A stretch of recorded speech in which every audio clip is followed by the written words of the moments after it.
Un saludo desde el área de Derecho Financiero y Tributario de la UNED.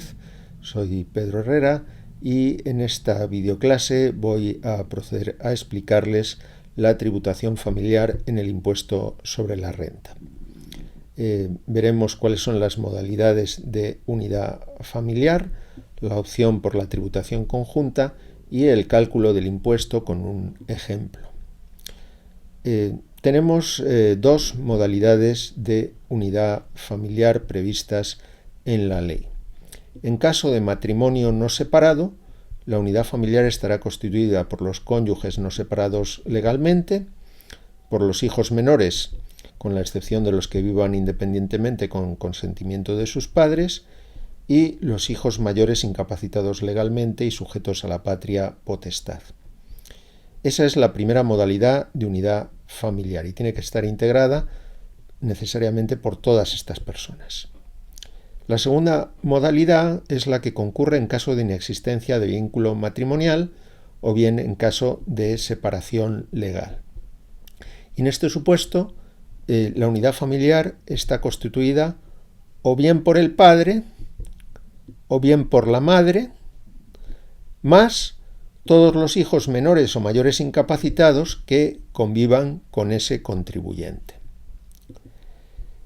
Veamos, ilustremos estas dos modalidades de unidad familiar con algunos ejemplos. Bien, bueno, en el caso de matrimonio sin separación está muy claro, todas esas personas, los cónyuges y los hijos menores de 18 años y los incapacitados forman parte de la unidad familiar. La que puede resultar algo más difícil de entender es la segunda, y esto es lo que vamos a intentar aclarar con algunos ejemplos.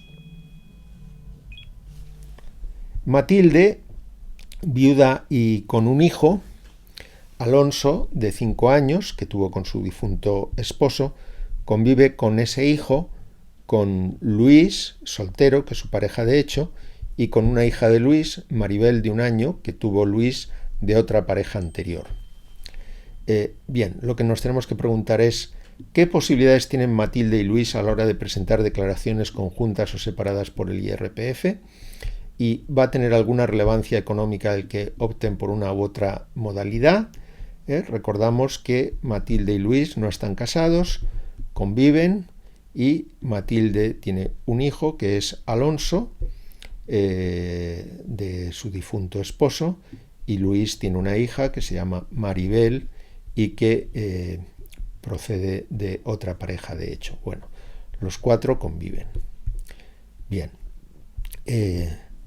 pues bien, Matilde y Luis no pueden tributar conjuntamente porque no están casados. Por tanto, no pueden integrarse todos en la misma unidad familiar. ¿Qué opciones tiene Matilde? Pues Matilde puede presentar su declaración individual o bien puede tributar conjuntamente con su hijo Alonso. Y lo mismo sucede con Antonio, puede presentar simplemente su declaración individual o puede presentar una declaración conjunta con su hija Maribel. Si presentan sendas declaraciones conjuntas, con Matilde con Alonso y Luis con Maribel, entonces podrán aplicar una reducción de 2.150 euros prevista específicamente para la segunda modalidad de unidad familiar, para las personas que no están casadas. Si tributaran individualmente, perderían esa reducción, así que les interesa la tributación conjunta. Y con independencia de la opción que elijan, ambos podrán aplicar el mínimo por descendientes por el respectivo hijo o hija con quien conviven. Veamos otro ejemplo. Laura, viuda y con 2 hijos, Felipe de 9 años y Julia de 8, que tuvo de su difunto esposo, convive con esos 2 hijos. Y además convive con Antonio, que es su pareja de hecho, y con un hijo de 3 años, Enrique, que ha tenido de Antonio. Enrique es hijo tanto de Laura como de Antonio, mientras que Felipe y Julia solo son hijos de Laura y todos los 5 conviven.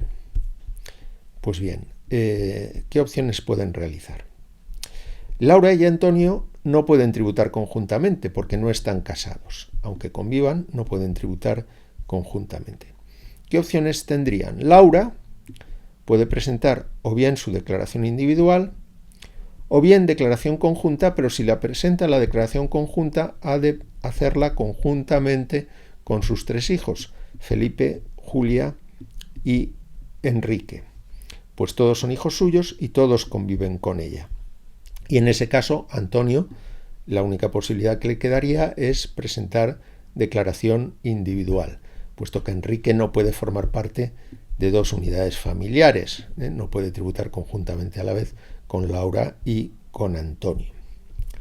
¿Qué puede hacer Antonio? Pues Antonio puede presentar su declaración individual o también podría presentar una declaración conjunta con Enrique, pero si lo hace así, en ese caso Laura debería presentar declaración individual, porque como hemos visto, Enrique no puede formar parte simultáneamente de 2 unidades familiares. En este caso, la opción que adopten tendría poca relevancia, puesto que el artículo 84.2, párrafo cuarto de la ley establece que esa reducción que antes he mencionado de 2.150 euros anuales por la segunda modalidad de unidad familiar no se va a aplicar cuando el contribuyente conviva con el padre o la madre de alguno de sus hijos que formen parte de su unidad familiar. Y aquí Laura convive con Antonio, que es padre de Enrique, que también es hijo de Laura. El mínimo por descendiente se aplicará con independencia que tributen conjuntamente o por separado. Laura tendrá derecho al mínimo completo por Felipe y Julia y a la mitad del mínimo por Enrique. Y por su parte Antonio tendrá derecho a la mitad del mínimo por Enrique.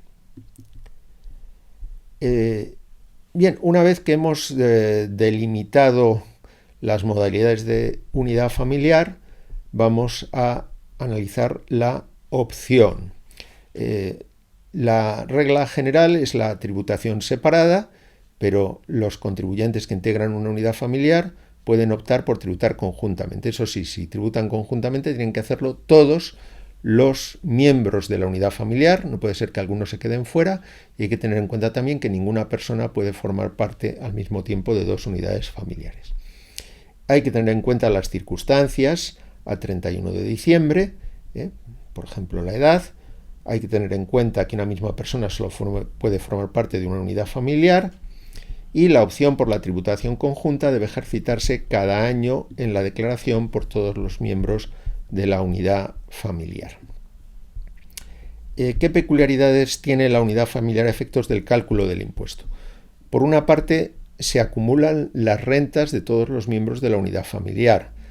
Por consiguiente, la tributación conjunta va a suponer, si por ejemplo los 2 esposos obtienen renta, pues va a suponer un incremento del tipo de gravamen. Les resultará interesante si uno de ellos apenas obtiene renta y el otro sí. Se aplican los mismos importes y límites de la tributación individual sin multiplicarlos por el número de miembros de la unidad familiar. El mínimo del contribuyente tampoco se va a multiplicar por 2. Y los límites máximos de la reducción de la base imponible por planes de pensiones y similares se van a aplicar individualmente. Además, hay que tener en cuenta que, y esta sería la ventaja de la tributación conjunta, que se van a aplicar unas reducciones de la base imponible por tributación conjunta con carácter previo a las demás reducciones, que son las que hemos estudiado por planes de pensiones, etc. Bien, en el caso de la unidad familiar, que está integrada por los cónyuges con los hijos menores, vamos a tener, con los hijos menores en el caso de que existan, vamos a tener una reducción de 3.400 euros. Y en el caso de padre o madre soltero con hijos menores, será de 2.150 euros. Pero, como hemos visto, esta reducción no se aplica si el contribuyente convive con el padre o la madre de alguno de los hijos que formen parte de su unidad familiar. Veamos un ejemplo simplificado de tributación conjunta: un matrimonio con 3 hijos menores. Solo trabaja o solo tiene ingresos la mujer, que ha obtenido una base imponible general de 60.000 euros procedentes de rendimientos del trabajo, y además la mujer ha destinado 1.000 euros a un plan de pensiones individual. Bien, el marido no obtiene ingresos. La base imponible general sería de 60.000 euros. Aplicamos la reducción previa por tributación conjunta en caso de matrimonio, que es de 3.400 euros, y nos daría un resultado de 56.600 euros. A continuación, aplicamos la reducción por la aportación al plan de pensiones de la mujer, 1.000 euros, y obtenemos una base liquidable general. En este caso no hay base liquidable del ahorro, porque los rendimientos son solo del trabajo, de 55.600 euros. En cuanto al mínimo personal, hemos visto que no se multiplica por 2, o sea que sería 1 por los 2, 5.550 euros. El mínimo por los 3 hijos sería de 2.400 más 2.700 más 4.000, 9.100 euros. Y además, en este caso, al tener 3 hijos, podrían aplicar una deducción por familia numerosa de 1.200 euros. Con esto terminamos esta videoclase dedicada al estudio de la tributación familiar. Muchas gracias.